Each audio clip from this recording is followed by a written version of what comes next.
Hello and welcome to Control System Engineering. So, throughout this course, we will study via the method of questioning. So here, rather than explaining the topic by concepts or topic, by directly taking the topic, we will try to phrase them into questions and try to explain it. So, starting about the control system engineering. The first thing when we heard about the topic of control system engineering, so we get to we get what is system, what is control system. So first thing we will get is what is system. When a number of elements or components are connected in a sequence to perform a specific function, the group thus formed is known as a system. And these system when for these system, then the output quantity is controlled by varying the input quantity. Then the system thus formed is known as a control system. And out of this control system, the output we get from the control system is known as a control value, control variable, and the input quantity we provide to this control system is the command signal or an excitation. So now further we go to the point that what are the different types of control system. So there are two types of control system we will learn throughout this course. One is an open loop control system and second will be closed loop control system. So what is open loop control system? And the open loop control system can be defined as a system which does not automatically correct the variation in output. Means that we can see in the block diagram given below that we can see that the system is like a linear signal. When we provide the input to the signal or the system, then we get an output. There is no correlation with output and input. So we can say that output quantity has no effect on the input quantity. Why? Input has effect on output, that will be definitely. So when a situation comes there and due to an external disturbances, the output quantity is changed. So as it is changed, and to set back again to the reference quantity, we need to change the input manually. So if a situation happens that we have measured the system, we have measured the output, but due to some external influences or external disturbances, the output changed. We don't know that, we don't rely on the output because it may have been changed. So this was an open loop system, and now we came to the closed loop system. Closed loop system, these are defined as for a control system in which the output has effect upon the input quantity in order to maintain the desired output, our output value, our closed loop system. So, like directly looking into the block diagram, we can see that a same open loop system can be converted into closed loop system via taking the output and providing it as a feedback to the input. So here the block diagram refers as an output quantity which is provided back to the input via chain of feedback. This feedback is then goes to an error detector. Why? What is error detector and why? So as we have said, our reference input, from reference input we get a reference output. We have said that our reference output should be this much. So as there is a variation in an output due to an external noises or any disturbances, the new signal form immediately will send to the feedback. Via feedback, it goes to error detector. When it measures the change in the output signal, that is feedback signal and a reference, it generates an error. That error signal which is provided to the controller. The controller then implies the signal, effective needed signal to the open loop system, system to provide us a reference output. Thus, it maintains a continuous automatic chain. So it says that these systems are known as an automatic controlling system. While we look into an open loop system, they were manually controlled system. They don't work on automaticity. So they are non-automatic system, and here the closed loop system are the automatic system. Okay, now as we have learned about what are open loop system and the closed loop system, now we look into the what are the advantages and disadvantages of an open loop and a closed loop system. First, we will look to the advantages and disadvantages for the open loop system. So, open loop system, we take the advantages. The open loop system are simple and economical. As we have said that there was no complexity in the structure, there was simple. We imply the input and we get an output. Second point, it said the open loop system are easier to construct because we don't have to give again the feedback and measure and every more instrument. So they're easy to construct, and the open loop system are more stable because if there was a change, then we will directly get the result that is a change in this result. But when we came into the case of a closed loop system, continuously there will be a variation in the system and we not get a stable output. Now, these were the advantages of open loop system. Now we will look into the disadvantages of open loop system. That is, the open loop system are inaccurate and unreliable. As we have already discussed that external disturbances can change that. So it can be inaccurate and we can't rely on the output. The second, the change in the output due to an external disturbances cannot be corrected automatically. That's the main thing. Now we come to the closed loop system. So looking to the advantages of a closed loop system says that the closed loop system are accurate. Second, the closed loop system are accurate even in the presence of non-linearity. Third point, the sensitivity of a system may be made small to make that a system more stable. So like we can set the sensitivity or error detector range. So from these to these range, if the signal is above or below, the signal will maintain that range inside them. So if we reduce the sensitivity, we can make that signal more stable. The closed loop system are less affected by the noise. That's true thing, because if there is a noise, it will change that thing. And again, back to the reference output we have set. What are the disadvantages of the closed loop system? The closed loop system are the complex and costlier because it requires a controller, feedback, an error detector, many things. So they are complex structures while they are also costlier.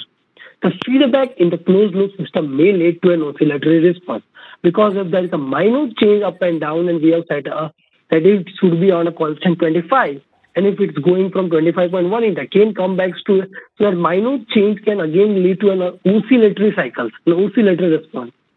Third, the feedback reduces the overall gain of the system because the continuously feedback system running again and again, this leads to an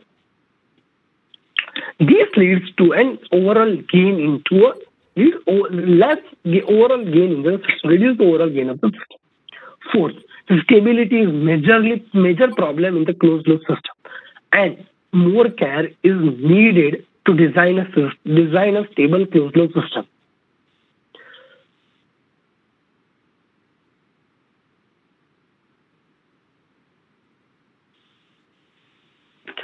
Now, as we look at the advantages and disadvantages of a closed loop system, this is in short differentiate between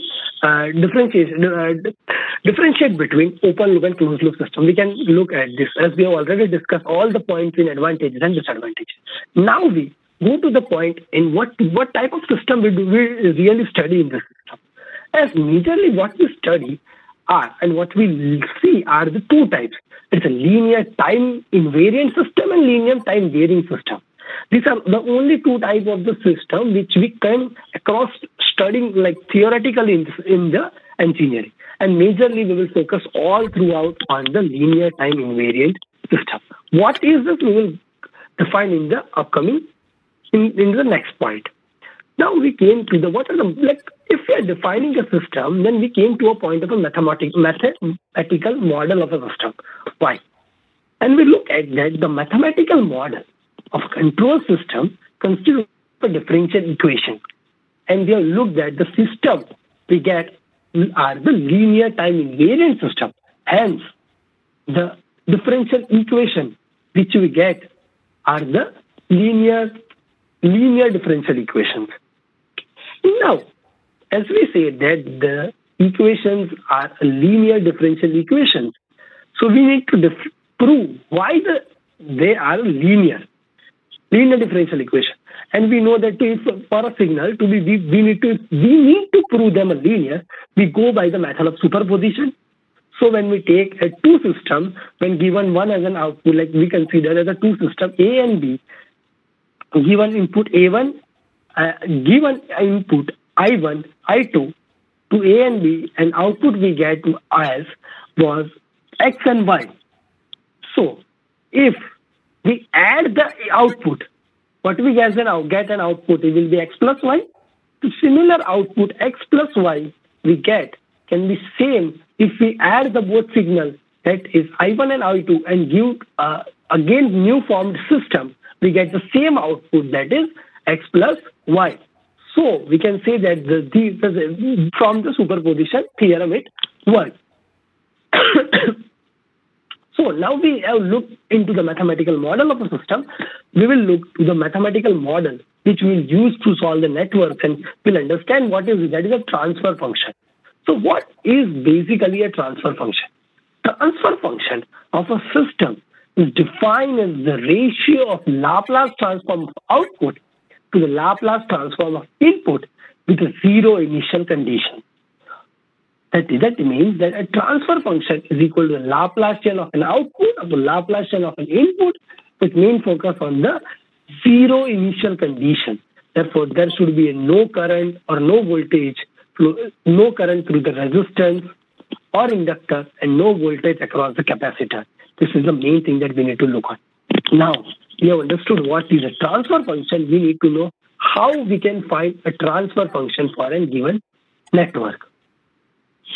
Before we go to what is how we find a transfer function, let us look to the point where we left ahead, which was a linear time invariant and linear time varying system.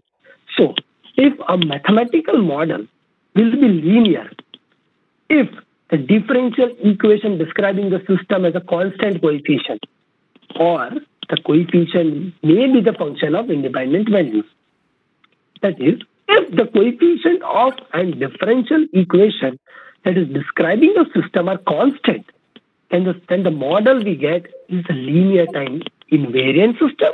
And if the coefficient of a differential equation that is governing the system are the function of time, then the model we get was a time varying system. So we look at what we have explained before, that is the same thing, that is what are linear time invariant system and linear time variant system. Now coming back to the point, how we will solve a transfer function for a given given system or a network. So to solve a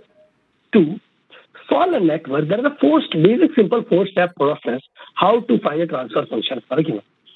The main thing to look at is that if first we will get at a given network.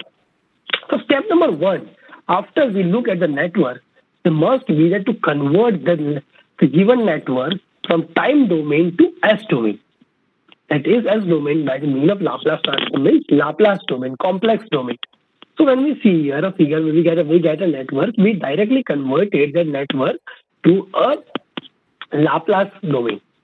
Here, as an electrical system, we majorly come across the three things: resistance, inductor, capacitor. And there is no effect. That means that we can say that the resistance R will be R in both the domain, in time domain and S domain.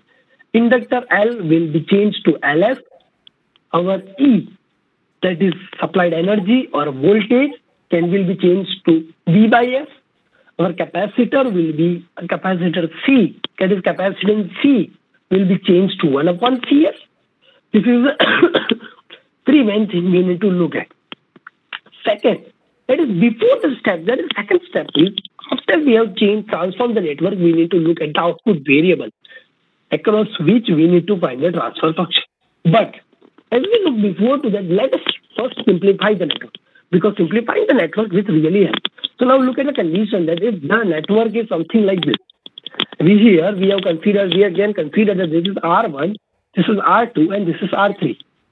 So rather than taking whole as a network, what we will do that is R1, R2, and R3 will convert it to the inductance of Z1. So here R2 and R3 will be in parallel, so we will get that this whole Z1S, which will be equal to R1 plus R2 parallel R3, and the same R4, which is equal to our Z2S. So here our network is very simplified because we don't have any more complexity in the network. Now, as we have simplified the network, it will be very easy for us to locate our output variable, and there is no such thing that we can left out. So now our output variable which we need to find is across the Z2, or we can say R4. So we have measured the main we have noted down A and B, which is across our resistance, or we can say Z2S. So we have found our output, and the one main thing which we should note while simplifying the network is that our output variable should not be affected while simplifying. So if in the case we consider that our output network was between these point and this point, this first point and second point, but what we did, we saw this network and we directly simplified it. And now we are measuring across these both points. So our output point has really changed. So we need to first note it that there should be no simplification across when there is across the output variable when it gets changed. So now we have resolved the network in a very simplified manner. Now as the time came, we need to solve the network. How we will solve it? There will be two methods, as we know that we can solve by the nodal or mesh analysis, or we can selectively using the KVL and KCL equations. After solving this equation, like we have to solve this. These are the important table like we need to look at across when we solve the network. This is the basic thing. Now, as we have solved the equation, what we will get at the end of the solving, we will get the current through the system, the current main IS through the flowing system. Now, as we have got the IS, all the task is completely done. Now, the output variable VO is equal to ZS into IS. What is this equation? That is the output variable that we need to calculate across AB is equal to VO. What will be it? A voltage VO will be equal to current flowing through this line, through these branch, which will be same as IS. So IS into Z2S will be also VO. Now IS we have already calculated, Z2S we already know, so we get our output. From this, we get our output, and what we have already known, the transfer function of system is equal to VO by VI. So VI we already know, VO from here, so we get VO by VI equal to transfer function of the system. So here we end our this video. In the next upcoming video, we will look at the network and we will solve the network. Thank you.